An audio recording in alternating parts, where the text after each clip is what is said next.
Buenas noches, buenas tardes, queridos, queridas. Los recibo acá desde el estudio central de Mujeres Millennials Migrando. Bueno, mitad de estudio central, pues este es un programa que tiene dos sedes. Yo no sé si hay otro programa en la programación habitual de la que tengan ustedes que tenga dos Tan sedes. No sé, internacional, tan internacional. que me lo traigan. Les desafío a que me traigan un programa Apersónense. que me lo traigan acá, porque yo sé que no hay. Así nomás te lo digo. Y Así de con esta no. preparación, Y con esta preparación, a esta ver, producción. no podrán jamás. Quien les habla acá, Eriquita, desde Torino, y tengo del otro lado a quien va a ser hoy mi entrevistada, mi querida Mar, desde España. Buenos días, buenas noches y buenas tardes a todos. Miedo mortal, pero pronto para un sincericidio. Creo que esto es como, lo voy a tomar como una terapia. Así que lo siento por adelantado. ¿Querés que le Si se cambie el nombre? llora, Se se lo cambio. llora. Si se ríe, se ríe, pero es como un desahogo. Yo me lo voy a tomar como eso, no sé, Yo ya, atenerse a las consecuencias. ya te he dicho que si llorás, esto levanta un montón. Llora. No hemos llorado todavía. Vamos 5 programas y nadie ha llorado. Tenemos que Bueno, tener como que esos contabilizadores en las obras, ¿viste? Sin accidentes, bueno, sí, 5 programas sin llorar. bueno, No, no es poca cosa. Igual hubo un momento que estuve ahí, lo tuve poquito, pero bueno, en fin. bueno, pero ¿de Hoy, qué vamos a hablar hoy? exactamente, ¿qué nos compete el día de hoy? Vamos a estar hablando de España, de vivir en España. La semana pasada tuvimos la contrapartida, nuestra querida Mar me entrevistó a mí, a mi persona, y hoy estoy yo en el rol de entrevistadora y vos vas a ser quien nos va a contar, Mar, la posta, la verdad, el mero mero. ¿Cómo se dice en español? En español, vos me entendés. En español de España, posta, dame una expresión. Wow, creo La que no, leche. creo que es. La leche Ah, cuando algo está muy buena, pero no, sí. Muy transparentemente. No sé si va a llegar, o sea, el programa anterior fue muy heavy, o sea, desmitificamos la Dolce Vita, pinchamos es burbujas, un mito gigante. pinchamos burbujas. El Dolce Farniente no existe, gente, entonces, bueno, vamos a ver qué podemos hacer. Bueno, ya que me estás tirando esto, me gustaría arrancar antes, como una precuela. Antes de preguntarte cómo terminaste allá, qué pasó, que me hagas un breve resumen de cómo terminaste en España y después hablar de lo que te gusta y lo que no. Quiero que igual hagamos una precuela, nos vayamos más atrás y veas qué preconceptos tenías vos antes de España. Contame. Para mí España no existía, realmente. Yo Es un mito. estudié, no era un país. Estudié muchísimos años francés y era como mi sueño, mi ilusión real de viajar era de ir a Francia. Y bueno, viviendo en Uruguay, la verdad que la expectativa, a no ser que hagas un viaje de arquitectura o algo así, la expectativa de viajar, de decir, ay, me voy a recorrer Europa, bueno, lleva un presupuesto lindo por detrás. Yo era una joven independiente y con recursos medios bajos, y la verdad que no estaba en mis planes. Pero de a poquito me fui animando, empecé a viajar a Argentina, a Brasil, empecé por Latinoamérica, México, y después dije, en cuotas y me voy a Europa. Y nada, mi meta era llegar a Francia, y en ese viaje a Francia, el típico viaje que todo el mundo hace, Francia, Italia, España, llegué a España medio de rebote. Y la verdad es que desde ese viaje, que eso fue en el 2016, me deslumbró un poco. O sea, me quedé un poco enamorada de su gente, de la cultura, del ritmo de vida, más que nada me llamó muchísimo la atención. Tenía puntos muy altos que, que, que me hacían falta a mí en Uruguay para poder proyectarme. Hubo cosas muy específicas que en un muy corto tiempo, estando de viaje aquí, en ese primer viaje, me llamaron muchísimo la atención. Y así como para ponerte un ejemplo súper claro, fue el poder de sociabilizar o la vida que tenía la tercera edad, sí, acá en España, que en Uruguay lamentablemente no es así. Me llamó muchísimo la atención lo activo que es la gente de la tercera edad, cómo salen, cómo los ves afuera, los ves caminando, los ves tomándose un café, una Coca-Cola, ves grupos de amigos y de amigas en la tercera edad ya avanzadísima, y me generó muchísima ilusión. Y por otro lado, veía muchos niños también con muchísimas actividades. Entonces, fueron como los dos extremos y algo que me llamó muchísimo la atención de la calidad de vida que ofrecía el país. Y bueno, un poco por ahí empezó como mi pensar en volver, digamos. O sea, como que siempre ahí fue que planté la semillita y desde ese punto como que fui volviendo varias veces hasta que tomé la decisión de finalmente venirme a vivir.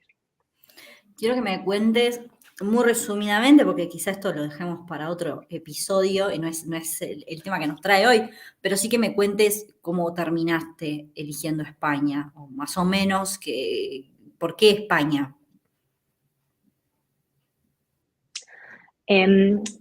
España era, bueno, mi padre hace muchísimos, muchísimos años, en los 90, principios de los 90, había pasado un par de años acá en España y había quedado enamorado mal de España. Toda su vida él me decía, tenés que ir a España, tenés que ir a España, tenés que ir a España, y yo con mi locura con Francia, la verdad es que nunca le di mucha pelota. Después me pasó, efectivamente, de venir a España y enamorarme también un poco de lo que mencionaba anteriormente.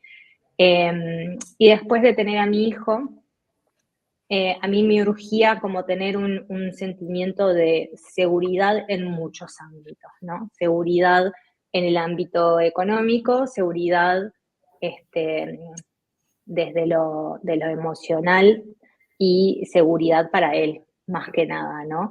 Y él nació durante la pandemia en una etapa donde lamentablemente en el país se dejó ver, dejaron ver muchos puntos un poco débiles desde lo social, capaz. Y bueno, nada, o sea, estamos entre Argentina y Brasil, que también estaban pasando momentos bastante heavies, y era madre primeriza, y me generaron como muchos chuchos, muchos miedos. Y me empecé a plantear quizás irme a vivir en el exterior. No específicamente por el tema de seguridad, pero sí que ser madre como que exacerbó esa necesidad de estar en un lugar muy seguro.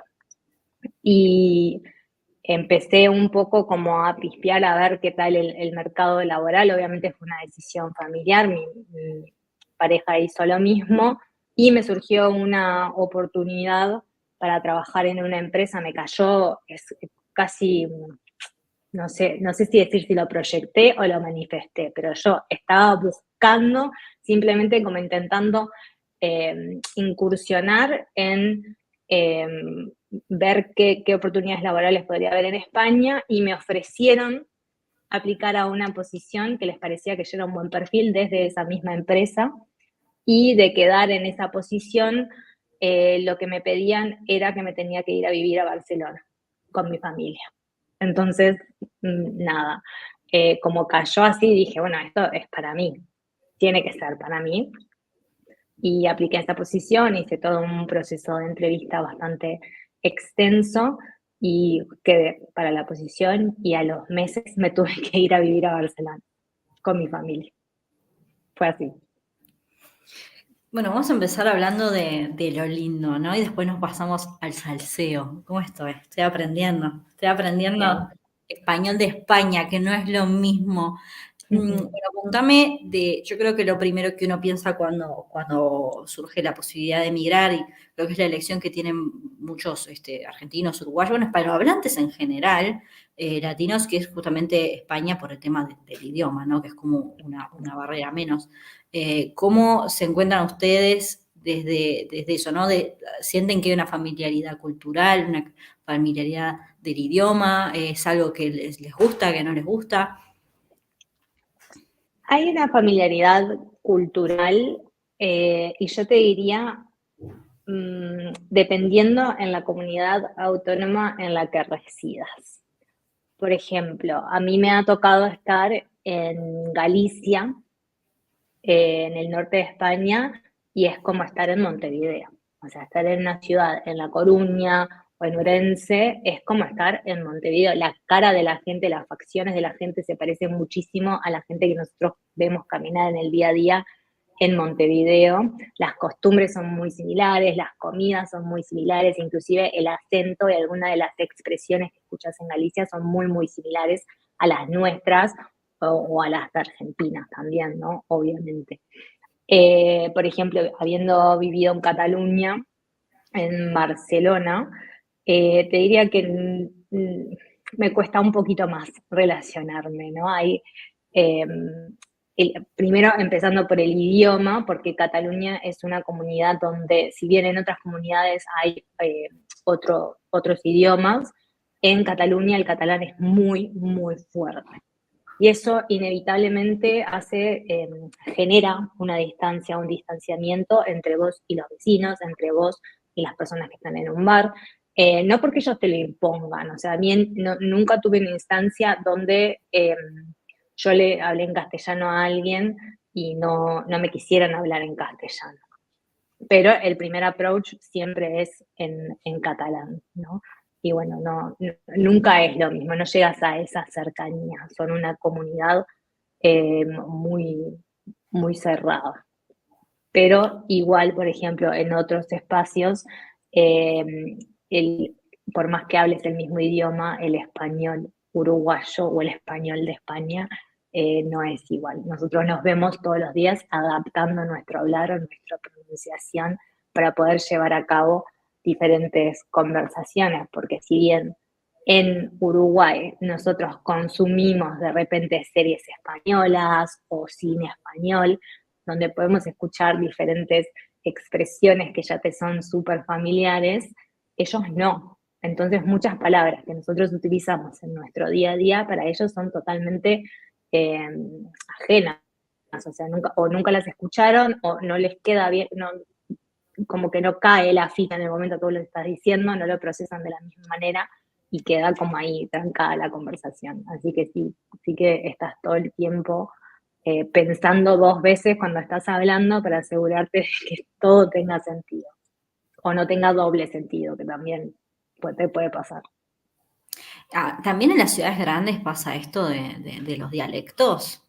O sea, te pregunto, por ejemplo, en Barcelona, en el centro de Barcelona, ¿pasa lo mismo que si te vas más para afuera o no lo sé? En el centro de Barcelona no escuchás hablar ni español ni catalán, o sea, porque escuchás cualquier otro idioma. El centro de Barcelona es una locura. O sea, de hecho creo que lo que más escuchas hablar es en inglés, porque es más o menos un idioma universal. Hay mucho expat, mucho expatriado de otros países de Europa con otros idiomas, y el idioma en común de casi todo el mundo en Barcelona es el inglés. Entonces, sí que escuchas muchísimo.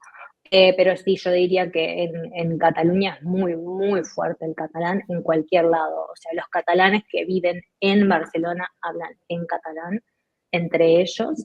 En las afueras también, ni que hablar en los pueblos. Si tú les llegas a decir que es un dialecto, la vas a pasar muy mal, porque es un idioma, de hecho es el idioma conductual de todas las escuelas en Cataluña. Los niños no importa de dónde vengas, o sea, no hay un programa bilingüe, que bueno, es una de las cosas que quizás en las que se podría trabajar, y que hay apoyo, pero no hay un programa bilingüe que los ayude a adaptarse a hablar catalán. O sea, los chicos que llegan con 10, 11 años es en sí aprender otro idioma, no es tipo, ay, es re parecido, me lo entiendo. No entendés nada. Así que sí, yo diría que sí. Y con el valenciano también, viviendo en la comunidad valenciana, exactamente igual. O sea, lo escuchas un montón, cada vez se escucha más entre la gente joven porque se están encargando, que de hecho es una de las cosas que yo respeto mucho, se encargan muchísimo de conservar su idioma y su cultura, sus costumbres en general. Bueno, ahora que me traes al tema de tu chiqui, de tu niño, que es una parte también que me interesa mucho explorar desde mujeres millennials migrando y madres también, Mamás. ¿no? Y mamás, porque tenés las 5M de Mariana. ¿Cómo fue para él? Ahí va el tema de la educación, el tema de yo sé que es chiquito, pero bueno, ¿cómo hace? Porque yo me imagino que para uno hablar en catalán o en valenciano, con el chiquito, ¿cómo es la cosa? ¿Y cómo es para los niños? ¿Cómo es la educación allá en España? A mí la educación acá me gusta mucho, la verdad. Más allá de, bueno, tener la dificultad que obviamente, lamentablemente, todas las clases que vaya a tener, por ejemplo, mi hijo tiene 3 años, pero igual tiene clases de matemáticas, tiene clases de valores, tiene clases en inglés y está aprendiendo inglés en valenciano, por ejemplo. Y todo, las actividades desde el comedor, las extracurriculares, cualquier actividad que haya, si va a jugar al fútbol después del cole, todo va a ser en valenciano. Entonces, para mí es una barrera adicional a la que me tengo que acostumbrar y te diría que casi que me veo forzada un poco a aprender valenciano yo también, que no me viene mal, pero bueno, no estaba dentro de mis planes de migración, tener que aprender otro idioma al venir a España. Pero en general el nivel de la educación es muy buena. Tiene algo que a mí que yo resalto mucho en general, es que los niños van al cole 8 horas, a los coles públicos, ¿no? 8 horas, que quizás para quienes estamos acostumbrados a que el horario escolar son 4 horas, como es en Uruguay en la mayoría de las escuelas públicas, nos parece un montón, pero los padres trabajamos 8 horas o 9. Entonces es un poco inviable estos horarios de 4 horas. ¿Y qué hago con el niño si yo de repente vivo en un pueblo, pero tengo que ir a trabajar a Barcelona o tengo que ir a trabajar a Valencia? Es súper inviable.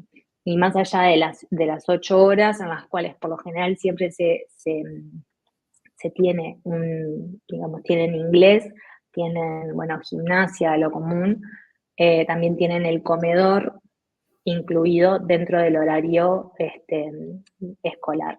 El comedor, al igual que las extracurriculares, para todos se pueden obtener becas, o sea, para padres solteros, madres solteras, si tenés una familia muy grande, o sea, más de 3 niños, etcétera. Si bien el comedor y las extracurriculares son pagas, se pueden acceder por precios bastante accesibles para cualquier bolsillo, ¿no?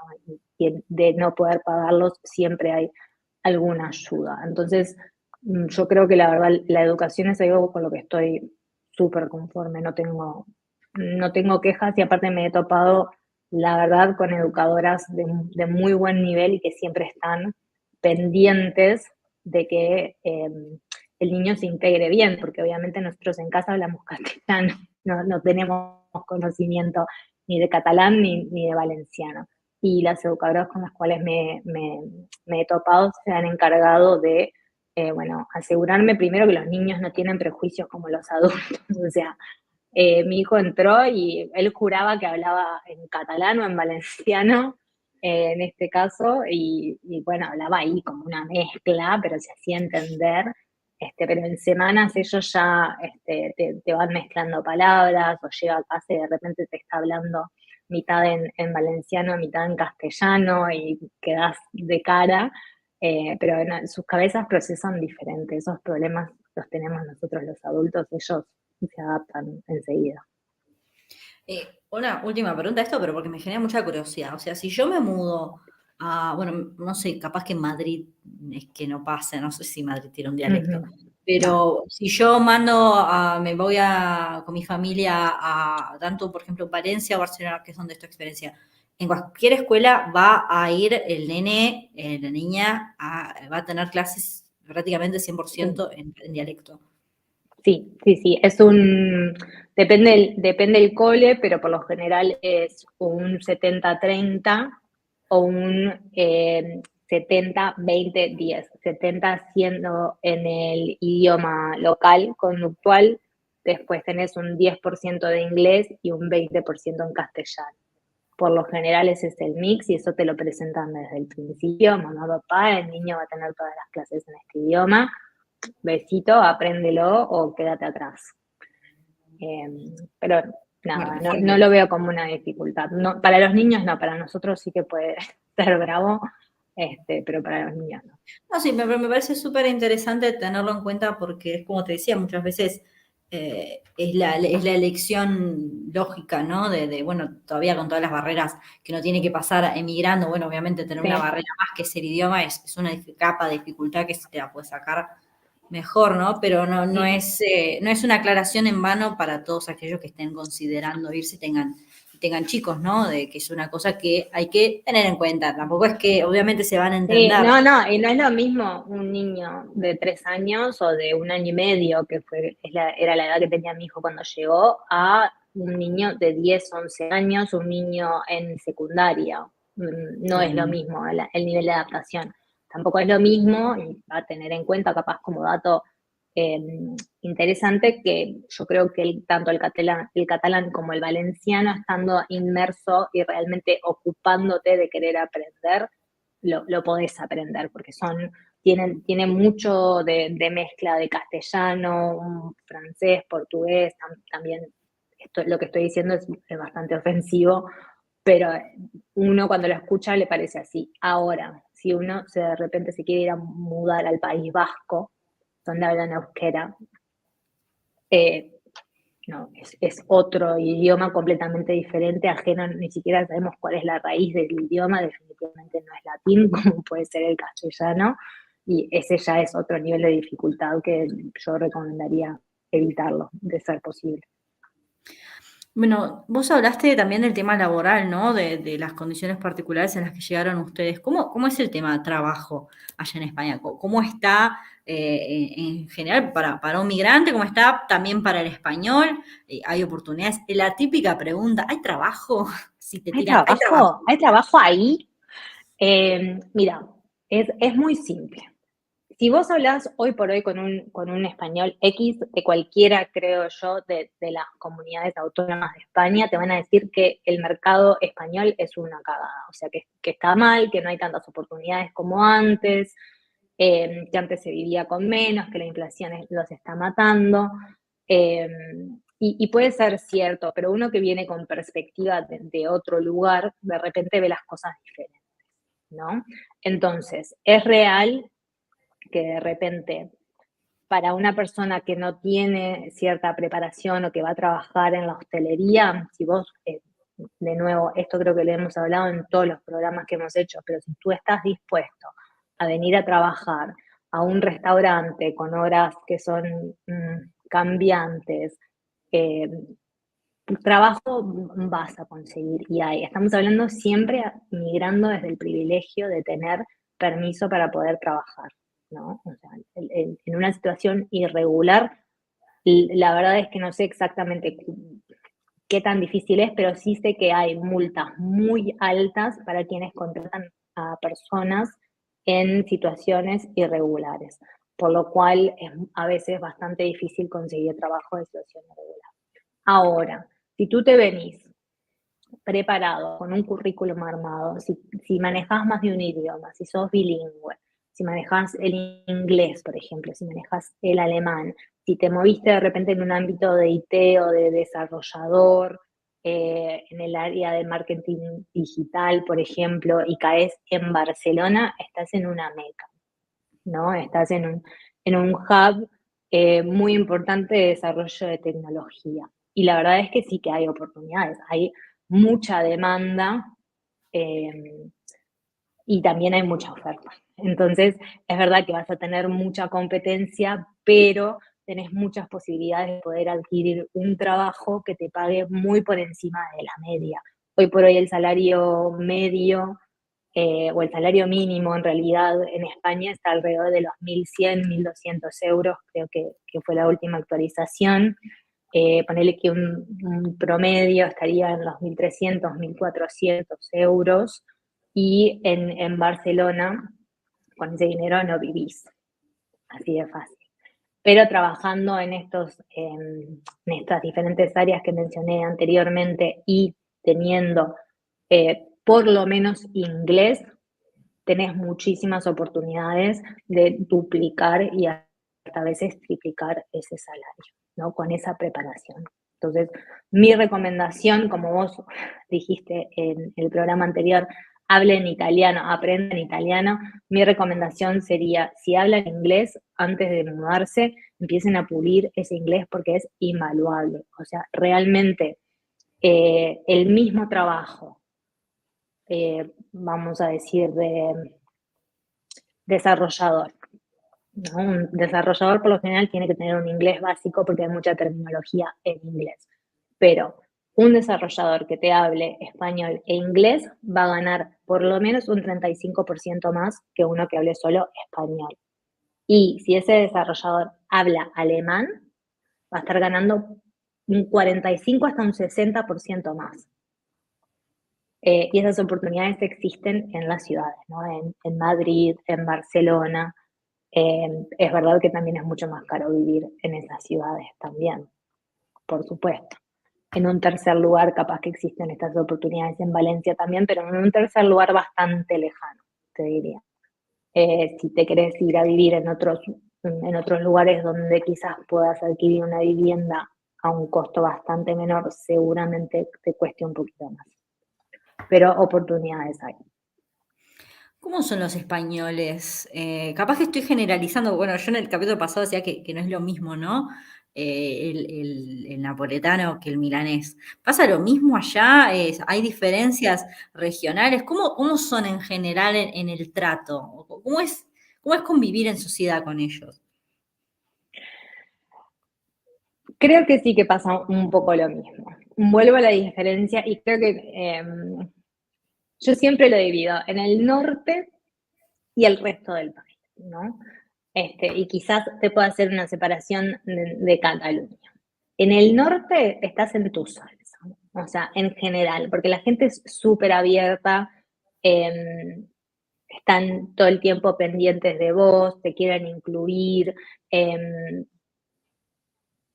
o sea, son muy similares a nosotros, ¿no? A los uruguayos, que tampoco nos destacamos por nuestra gran simpatía cuando vamos caminando por la calle, pero bueno, teniendo tantas cosas en común como que te da hasta para abrir más conversaciones. Uno también se siente más cómodo y el que te recibe también. En el sur, por lo general, la gente es muy simpática, viven a otro ritmo, van a su bola, como dicen acá, es totalmente diferente a cualquier otra región de España, y la verdad es que hacen un gran esfuerzo por incluir a la gente en cualquier actividad. A nosotros nos pasó de estar en un bar tomando una cerveza y o sea, que un grupo de personas que nunca, o sea, obviamente no conocíamos, como nos vio que estábamos sentados los dos solos, con cara de perdidos, nos preguntaron si no queríamos incluirnos a su grupo, y después salir con ellos, o sea, de la nada. Y eso es muy común que te pase en el sur, la gente es muy abierta y es muy simpática. Luego, bueno, hay otras carencias, pero en general, hablando de lo social, en el sur tienden a incluirte un montón. En Cataluña es muy difícil incluir, ser parte o formar parte de grupos eh, donde son meramente catalanes, ¿no? Exclusivamente catalanes. El catalán tiene como fama de ser un poco más hostil o un poco más distante, no solamente con el inmigrante, ¿no? Porque el catalán tiene un tema con el resto de España, obviamente, creo que eso lo conoce todo el mundo. Entonces, la verdad es que son bastante cerrados, tienen grupos de amigos bastante cerrados, son mucho, es muy tradicional, muy convencional de voy a la guardería, al cole, a secundaria, todo siempre con el mismo grupo de amigos, son familias que se conocen en muchos años.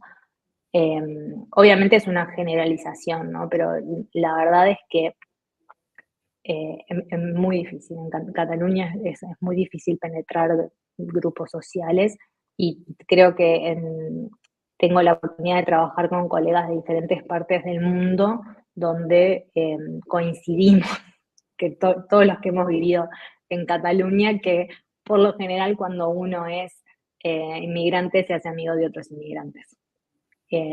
Por lo general, muy pocas veces en esos grupos también se incluyen otros catalanes. ¿Has hecho amigos tanto en Barcelona como en Valencia, has hecho amigos españoles? En Cataluña diría que conocidos, amigos, amistades, la verdad es que no. Tengo algún colega, quizás algún compañero de trabajo, pero amistades realmente no lo logré. También, bueno, una carencia mía, ¿no? De quizás no saber cómo llegar hacia ellos, pero bueno, no.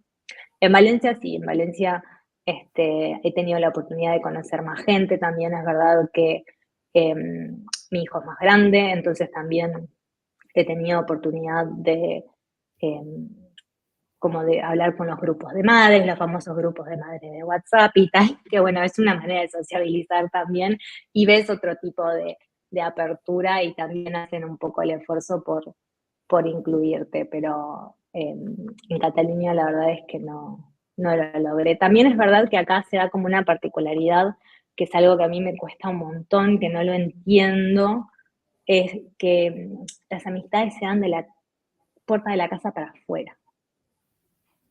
Los amigos se encuentran en bares, hasta cuando salís con tus hijos, se encuentran, o sea, siempre es afuera, el sociabilizar es afuera. Y yo siempre me quedo pensando pero si me pasa algo grave, me pasa algo heavy, ¿entendés? O me quiero pegar una lloradita con una amiga, no lo puedo hacer en un bar. Entonces yo es como que lo veo todo muy superficial y nada, suena muy negativo, pero realmente veo como hay mucho postureo también, ¿no? Está, como le llaman ellos, mucho la cultura de salir con tus mejores pilchas, sentarte siempre en la terraza de afuera, los bares, cuando vos caminás por España ves que adentro están todos completamente vacíos, porque la gracia es que estés afuera y que la gente vea que tú estás ahí y tú poder ver a la otra gente que está digamos, en la noche saliendo o de día, en realidad. Y todas las amistades, todo pasa por el bar o por el pub o afuera de tu casa. No hay como instancias de privacidad, de amigas del mate, ¿entendés? Del mate y el bizcochuelo sentado en el living de tu casa charlando de la vida. Esas instancias raramente se dan o no se dan para nada y es como un concepto muy extraño para mí, la verdad. La amistad me cuesta mucho, todavía lo estoy como racionalizando. Yo creo que igual es una cosa muy europea esa, ¿sabes? Creo que capaz que la raíz latina nuestra, sobre todo porque para nosotros en general salir a comer suele ser prohibitivo en Sudamérica. Sí. Entonces uno acostumbra, capaz que lo más normal es cuando adquirís un poco de confianza con un amigo que vaya a tu casa o vos ir a la casa de tu amigo. Hay como una cultura muy grande de eso desde siempre. Pero es verdad, es algo que he observado yo acá también. O que yo creo que capaz que el italiano sí es de, viste, hay una cosa más familiera, capaz, Sí. no lo sé, pero cuesta llegar a ese nivel de confianza como para que te inviten a su casa, ¿entendés? Y si te invitan a tu Y casa eso, claro, de allá. fiesta, un poco más, ¿no? O sea, no es que te va a recibir en pijama, ¿entendés? Como hacemos nosotros. Sí, sí. Sí, igual me cuesta mucho eso de dónde tenés esas conversaciones heavy, ¿entendés? O sea, te peleaste con tu novio, te dejaste, la estás pasando para el culo, que vas a un bar a hablar de eso, me cuesta muchísimo. O sea, sé que es muy de acá, pero no lo consigo. Lo siento, No, no me ya gusta. que nos vamos metiendo a temas escabrosos, eh, al menos desde mi experiencia personal, tuve una experiencia un poco cercana con un grupo de españoles un tiempo, y me pasó que capaz que era por ese aspecto particular, pero ahora que hablas de lo del postureo, no es casual, me parece. Capaz que estoy hablando del prejuicio, pero se me hacía como una cosa muy superficial en general. El trato me parecía superficial, lo que había era como superficial en general. Y yo pensé realmente que era porque era este grupo particular, capaz que eran todos medio pelotudos, vamos a hacer las cosas como son. Pero ahora que me decís eso, es medio así, puede ser que sea como una cosa más, porque yo lo imagino como el español, en contraposición con el italiano, me parece que, o capaz que el italiano del norte es una cosa como, no más reservada o qué, pero como no llama mucho, pero hay como una cosa más plástica, no sé, decime si es mi Sí. percepción. Es muy cuidado. La imagen es muy cuidada. Es muy importante la percepción del de afuera, ¿no? Vos difícilmente ves algo tan tonto como ir a dejar al niño al cole a las 9 de la mañana. Implica como toda una rutina donde por lo general las madres están todas de punta en blanco para ir a llevarlo, aunque no trabajen, aunque vuelvan a su casa, aunque trabajen desde la casa o aunque vayan al supermercado. Vos, por ejemplo, eso que se da de ir al supermercado en joguineta y en championes, acá no lo ves.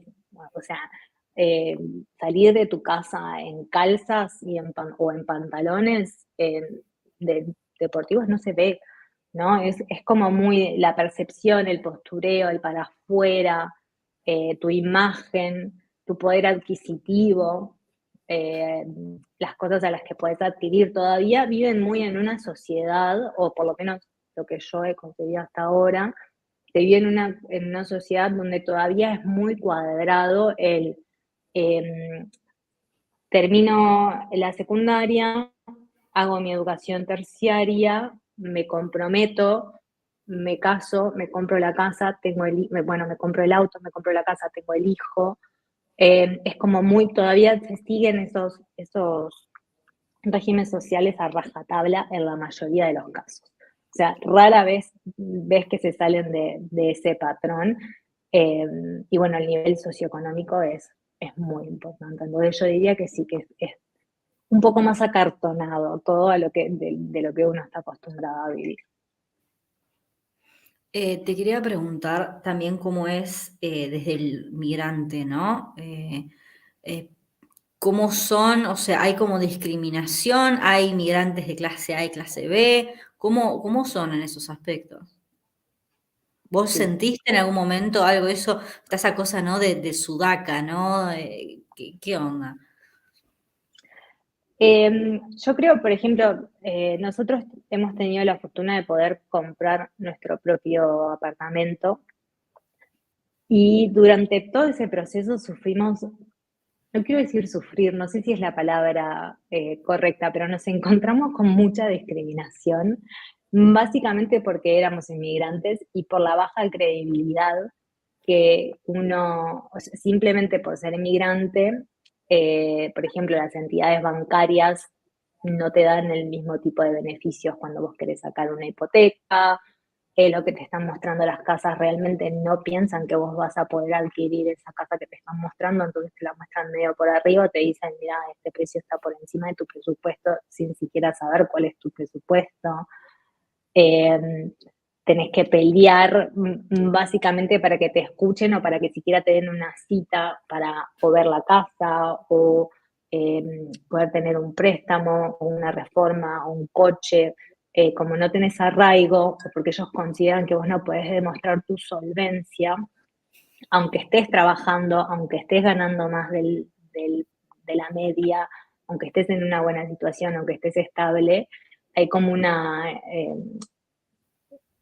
resistencia al migrante de poder hacer estas cosas que son tan normales para el español X y deberían de ser tan normales para cualquiera que puede darse la oportunidad de avanzar. Pero en ese sentido, ahí sí que tenemos un montón de discriminación y nos costó un montón llegar. Lo logramos, pero nada, tuvimos que pagar varias consecuencias en el proceso. Y después sí, hay discriminación, pero un poco también enmascarada en esto que te decía, que es todo más en cuidado y acartonado, ¿no? Entonces, nada es muy obvio, pero bueno, se siente. Y bueno, claramente hay también discriminación en base a qué tipo o cuál es tu apariencia o en qué círculo te manejas, ¿no? Lamentablemente también muy dependiente de tu color de piel. Cuanto más a veces oscuro sea tu color de piel, más discriminados son. Acá también lo que pasa es que llegan muchísimos, a Canarias, por ejemplo, llegan muchísimos barcos con migrantes eh, y no está armado, no hay una infraestructura. eh, que logre apoyarlos de tal manera que ellos no terminen en una franja social muy, muy baja, bueno, socioeconómica en general muy, muy baja. Entonces, lamentablemente todos los migrantes que llegan desde África están como predestinados a trabajar como en la esfera más baja y eso como que genera más discriminaciones. No lo tienen bien resuelto el tema de la migración. Totalmente. Sí, yo creo que en general los países del sur de Europa es algo que atraviesan ya hace años. De hecho, bueno, sobre todo, creo que España e Italia realmente son, son Sí, las entradas sí, sí. y que sí, bueno, que no sé, capaz que no son particularmente, tampoco son santos, ¿no? Pero no son particularmente quienes más han sangrado a África, ¿no? Y sin embargo, es por donde entra y No, es ni realmente son una los que crisis. peor los tratan tampoco, ¿no? Vale la pena aclarar eso también, no son los que peor tratan a los migrantes. Pero como con todo país europeo, hay, obviamente la historia la escriben con la mano y la borran con el codo o al revés, no me acuerdo cómo se dice, pero te dan ganas. Muchas veces hay instancias en las que decís, pero vos te das cuenta que nosotros recibimos a toda tu gente en algún momento, ¿no? O sea, que toda tu gente se fue a mi país o a mi continente, a hacer la América, digamos, ¿no? Ujú. Pero bueno, nada. Son instancias muy puntuales, la verdad. O en mi caso, al menos, han sido instancias muy puntuales. ¿Cómo está a nivel de avance social? ¿No? Bueno, no puedo evitar hacer comparaciones, ¿no? O al menos medir, como hablábamos la clase pasada sobre Italia. No desde la comparación, sino bueno, a partir de ese punto de vista. ¿Cómo ves a la sociedad en general, a los avances de temas actuales que nos interpelan a toda la civilización, ¿no? Que creo que en muchos, bueno, sabemos que Uruguay está bastante a la vanguardia, ¿no? ¿Cómo lo ves ese aspecto, desde lo social, lo político? Lo político es un quilombo, un quilombo. Este, Ahora mismo es que no tienen, yo que lo veo de afuera no veo partidos bien definidos, tienen obviamente una izquierda y una derecha, pero es una izquierda muy moderada a lo que nosotros estamos acostumbrados, ¿no? Este es muy moderado, son una izquierda muy pija, como se dice acá, ¿no? Muy cheta la izquierda para ser izquierda. La izquierda europea, Eh, básicamente. una izquierda, sí, una izquierda muy, muy europea. Y después tenés partidos como el Vox, que decís, ¿cómo todavía puede existir este tipo de partidos con este tipo de ideologías tan peligrosas para la mujer, para las minorías? O sea, realmente ideologías que si logran expandirse, que la verdad que lamentablemente han logrado expandirse un montón y lo siguen logrando, es como que van avanzando año a año en su crecimiento, eh, nada, decís a la mierda, ¿no? O sea, está muy heavy.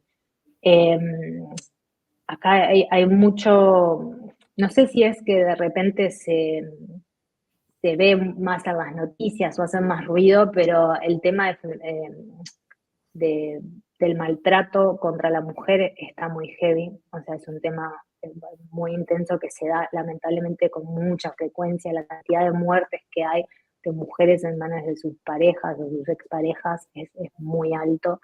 Yo creo que día por medio lo estamos viendo en las noticias, es algo que también, como es todo tan acartonado, de repente uno no se da cuenta que está tan presente el machismo, pero realmente de la puerta para adentro lo está y está muy vivo. Es algo que apena mucho, la verdad.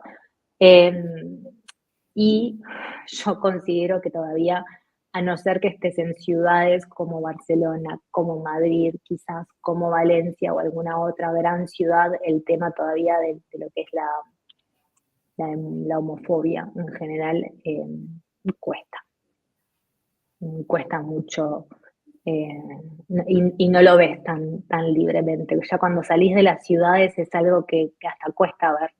O sea, yo que vivo en un pueblo, la verdad es que raramente ves parejas que no sean heterosexuales caminando por las calles. Es como que están en ciertos lugares donde obviamente se sienten más protegidos por la sociedad, porque hay mentes más abiertas, pero es un tema que todavía cuesta mucho. ¿Y cómo es en cuanto a derechos laborales, por ejemplo? Yo te diría que son demasiado laxos. Hay gente que no estará de acuerdo conmigo, pero los derechos laborales son difíciles de explicar, ¿no? Es decir, creo que les falta mucho en términos de condiciones laborales. ¿Qué es lo que se te ofrece? Acá se da mucho de los contratos temporales. De repente te contratan, así sea un contrato para una profesión, por ejemplo, a nivel profesional, pueden contratarte por 3 meses y después decirte muchas gracias por tus servicios, chao.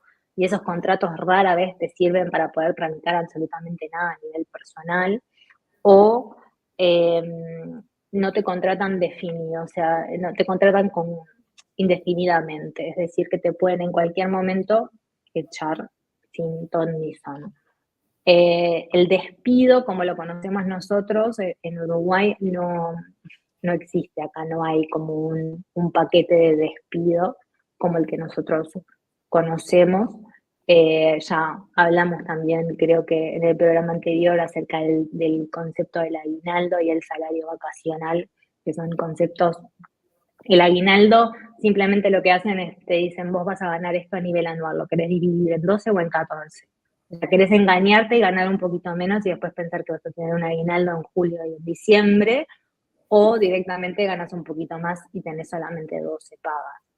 El salario vacacional es inconcebible, no existe en ningún lado. El empleado público sí que tiene, bueno, los mismos beneficios que tienen los empleados públicos en Uruguay también, que son un montón muy por encima de los beneficios que tiene la norma, pero acá tienen lo que llaman el paro, que nosotros llamamos seguro de paro, pero tienen una cantidad de gente en paro por una cantidad de tiempo que es casi es subnormal totalmente, ¿no? Es decir, acá por cada año trabajado, vos tenés 4 meses de garantía de seguro de pago. El seguro de paro se te paga en base al salario total, o sea, el bruto. Entonces, muchas veces estando en el paro ganas mejor que trabajando. Claro. Y la gente puede llegar a estar en el paro hasta 2 años. O sea, se pueden quedar sin laburar hasta 2 años, nadie les va a exigir absolutamente nada. Y si ellos pueden seguir comprobando que 2 por 3 están aplicando algún trabajo, pueden seguir de paro. O sea, el derecho te lo tenés que ganar antes, pero tenés hasta 2 años para estar de paro. Entonces hay muchísima gente que se consigue trabajos temporales que después los ponen en paro y viven un poco así, ¿no? Trabajando algunos meses al mes y algunos meses al año y se vuelven al paro. Y España sufre mucho de eso, porque la fuerza laboral en comparación con la cantidad de personas aptas para trabajar en España, eh, digamos que es bastante baja. Y hay mucho empleado público, muchísimo empleado público. Entonces, bueno, están yendo un poco por el mismo camino de, bueno, cuando nos jubilemos, ¿qué vamos a hacer? ¿No? Claro. Que es un Sí, poco sí, sí. la preocupación que hay en Uruguay, es la misma preocupación que hay acá en España. La gente que puede trabajar elige no trabajar y de repente estar en paro, que es básicamente que te esté pagando el Estado, y hay muchísima gente que trabaja para el Estado. Entonces el Estado está un poco en una debacle. Es que claro, el paro ese lo paga el Estado, básicamente. Exacto. Es un montón de tiempo. Bueno, acá ahora que me haces acordar, existe algo parecido. De hecho, en realidad, vos por cada mes trabajado, o sea, a partir de los 3 meses de trabajo, siempre y cuando estés bajo un contrato, Claro. ya sea determinado o indeterminado, por ejemplo, trabajaste 6 meses, te corresponden 3 meses de paro. Es un montón. Eh, es menos plata, no es todo, pero si vos date cuenta que si estuviste trabajando 4 años, puedes tener 2 años de paro. Igual no se usufructa tanto, no está tan. Además, también en eso sí tengo que admitir que hay como hay una manija atrás de que si no. Para cobrar eso tenés que inscribirte en un centro de empleo y el centro de empleo te manda propuestas y si rechazás no sé cuántas, te lo cortan, entonces por eso es que tampoco lo Sí, yo exprimen creo tanto. que acá se les fue un poco de las manos, como que no hay una infraestructura que logre corroborar realmente la intención de todas las personas que están en el paro, o sea, si realmente están bajo un proceso de buscar laburo o no, y creo que se les pasa mucho. Y nada, lo ven, van a sufrir, o sea, estamos todos, supongo, ahora que yo estoy recibiendo acá también, estamos todos sufriendo las consecuencias, obviamente a nivel económico. Pero bueno, tienen, no, como tienen esos sistemas que no funcionan, de repente tienen un sistema de salud que es muy bueno, que bueno, hoy por hoy, post-COVID, se ha visto bastante debilitado, pero por lo general la salud pública, por ejemplo, es una de las cosas que se puede resaltar de España, ¿no? El nivel que hay, no así la calidad de los profesionales, a mi gusto, pero el nivel de profesionalismo que hay en la salud pública es muy alto. ¿Por qué decís que en tu caso no tenés algo ahí escabroso para contar? No, en general, Ya, yo ya. no sé si es algo que se da en Uruguay puntualmente, que uno tiende, cuando ya, por ejemplo, tenés tu médico de cabecera, por ejemplo, o a las mujeres que tenemos ginecólogos, o de repente tu dentista, algo básico como eso, cuando ya vas varios años con la misma persona, como que tenés una relación, no te voy a decir que sos amigo de tu médico, pero hay como una relación que por lo menos se maneja con cierta empatía. Acá es como muy, hola, sí, plin, adentro, o sea, muy, claro, también yo supongo un poco fruto de todo lo que ha pasado y el tema que están sobretrabajados, pero eh, no hemos encontrado, por ejemplo, un pediatra con el que podamos hablar por más de 10 minutos sin que te estén básicamente echando del consultorio, ¿no? Eh, nada, no nos hemos encontrado con mucha empatía en general. También me pasó al llegar que mi hijo, bueno, nada, estuvo muy enfermo por algunos meses eh, y no lograba que le mandaran estudios adicionales, como que es muy por arriba, vaya madre, muy de, ay, sí, bueno, no, típica actitud de madre sobreprotectora, plin, para afuera. Y como que no me encontré con empatía en ninguna instancia, ¿no? Ni siquiera cuando estás hablando de un niño, que me parece que es bastante importante, porque uno como adulto sí tiene otras herramientas. Pero me cuesta mucho un poco navegar la situación médica. De hecho, lo he evitado por mucho tiempo, que no está bueno, pero he evitado ir a consultas médicas porque son situaciones bastante incómodas en general. Sí, bueno, creo que también es un tema a nivel europeo, el tema de que la salud pública es buena, es accesible, está bastante desarrollada, pero claro, en base a que a la falta de una medicina preventiva, porque yo necesito recetar lo menos posible y generar el Claro. menor gasto posible al Estado. Entonces eso significa que nada, la van tirando y no existe. Yo creo que eso acá también pasa lo mismo, que no existe hago un control, me hago un chequeo. O sea, podés hacértelo, pero anda y pagalo en una clínica privada. Sí, y bueno, no, los tiempos de espera son de 3, 4 meses fácil para cualquier tipo de especialista. O sea, un oculista, tengo fecha en mayo 2024, Wow, por es un montón. ejemplo, ¿no? O sea, es un montón. Entonces, como que te obligan a ir al ámbito privado. Es obligatoriamente, y no voy a esperar 5 meses, me duele la cabeza, quiero una receta nueva para los lentes. Sí. Que Algo tan también por básico otro como lado, eso. vos me dirás, Mar, pero al menos acá no es tan impagable ir a un especialista. No bueno, excepto el dentista sí, siempre es caro. Yo Pero creo que el dentista es caro en todos lados, igual. Es accesible, pero yo no sé si es accesible para todos. O sea, si vos mm, tenés una familia con 2 hijos y estás ganando la media, no sé sí, si es accesible sí. pagarle todo a tus 2, 3, 4 hijos, que es normal tener una familia de ese tamaño. No lo sé, no sé si es tan accesible. Bueno, en estos últimos 5 minutos quiero que me cuentes, que me digas así velozmente, sin profundizar mucho, 2 cosas que te encantan de vivir allá y 2 cosas que odias de vivir allá. Bien. No, voy a empezar por las cosas que me encantan. Creo que la cultura de pueblo acá es fantástica. O sea, vos, no importa el pueblo que visites, cada pueblo tiene sus tradiciones, cada pueblo tiene sus costumbres, su comida, su gente. Eso a mí me fascina, mucho más que las ciudades. Bueno, yo creo que ya lo he dicho, yo soy alma de pueblo. Eh, y después, algo que también me gusta muchísimo es la importancia de lo social, pero la importancia de lo social a la tercera edad y la cantidad de actividades en las que se les incluye a las personas de la tercera edad, eh, y la libertad que tienen para caminar día y noche por cualquier lado, cómo se adaptan las cosas a ellos, eh, los programas que hay a nivel estatal para la tercera edad también son muy importantes. Y creo que eso es algo que se descuida en la mayoría de los países. Y algo que a mí me da mucha pena porque es algo que veía en Uruguay en el día a día, que la gente se jubila y se termina metiendo cada vez más para dentro de su casa porque primero, lamentablemente, la jubilación no les permite hacer mucho y segundo, que bueno, a veces hay temas de seguridad y de riesgos que no están dispuestos a tomar para salir.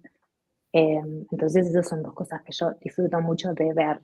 Este, y 2 cosas que no me gustan tanto. Eh, Quizás una de las cosas que no me gustan tanto es esto de las crisis que viven acá, que uno de repente los escucha hablar de crisis y los escuchas hablar de una crisis mientras están los bares a tope tomándose una cerveza o tomándose un café y decís, si empezás a ahorrar de repente, si no salís todos los días a desayunar afuera, como es muy común que acá la mayoría de las personas hagan, y te ahorrás esos 3 euritos, porque no te estoy diciendo que salir te salga una fortuna, pero 3 euritos todos los días, todos los meses, te vas a estar ahorrando un dinerito. Entonces, como que a veces uno maneja diferentes conceptos de crisis, ¿no? Allá cuando hay una crisis, de repente estamos hablando de que a la gente le falta para lo básico, pero bueno, nada, esas son perspectivas que te da vivir afuera. Eh, ¿Y qué más? No sé, creo que en general la verdad que yo he tenido una migración, bueno, desde un principio que fue muy informada, entonces, eh, nada, me ha ido relativamente bien o dentro de lo que yo esperaba. Pero nada, volvería a resaltar el tema de la empatía en general.